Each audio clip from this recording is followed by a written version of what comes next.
In this video, I'm going to be covering question 2, part A from the 2018 AP Calculus AB Free Response Calculator Required portion of the test. I'll cover A, B, C, and D all in their own individual videos, so if you want to see those other solutions, please check out my other videos. All right, so part A is asking us to find the acceleration of the particle at t equals 3. And we are starting off by being given a velocity equation that works for this given interval right here. What this problem is this is really your classic physics problem. So you got to know your physics relationship like the back of your hand. They tell us that if we have an original function that is our position function, that the derivative of position is equal to velocity.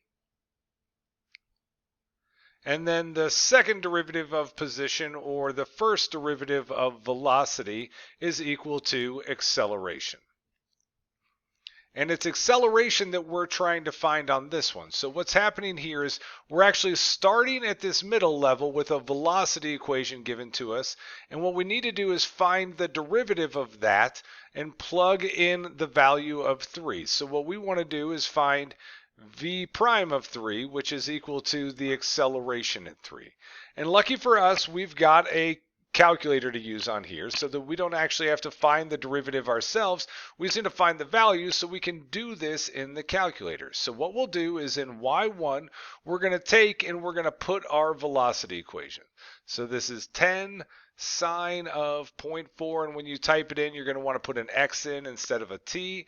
And on the bottom, we've got, again, I'll put x's everywhere I see those t's, plus 3. That'll be step 1. Step 2, I will go ahead and graph that equation. And then step 3, I'm going to hit second. I'll choose the calc menu at the very top, and inside that calc menu, I'm going to choose the number 6 option, which is dy dx. The calculator will then want me to type in when I want to calculate that derivative. In this situation, I want to calculate it at 3. I'll type that in, I'll hit enter, and at the bottom of the screen, it's going to tell us dy dx equals, and whatever that is, that's going to be our acceleration at 3 that we're looking for our final answer on this problem. So we'll open up our calculator. We'll go to the y equals in the top left corner. One of the best buttons you can find on these calculators is this fraction button that they added in. So if you want to split this up into a fraction, you can hit the alpha button and then just hit the x button right next to it, and it'll split that into a fraction for us.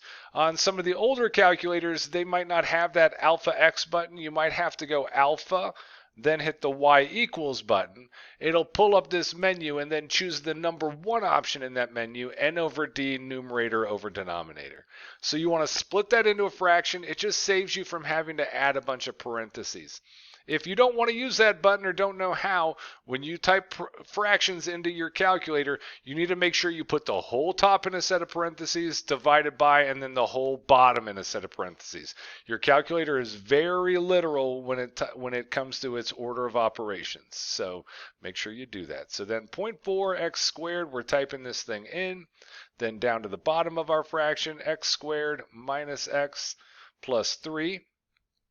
Type that in, we'll now graph that. And then from there, we want to find the derivative at a specific point. So we will hit second. We'll choose the calc menu, which is the button above trace at the very top. And inside there, you're going to choose the number 6 option, which is dy dx. We'll hit enter on that. It's not going to prompt you. You just need to know that the next part of the process is to type in the x value that you care about. So we'll type in 3. We'll hit enter. And at the bottom of the screen, we're going to see that it says dy dx equals negative 2.118. So that is our answer. That's our derivative value, negative 2.118. They generally want their final answers rounded to 3 decimal places. So our acceleration at time t equals 3 is negative 2.118. And you would have gotten 1 point for getting that answer correct.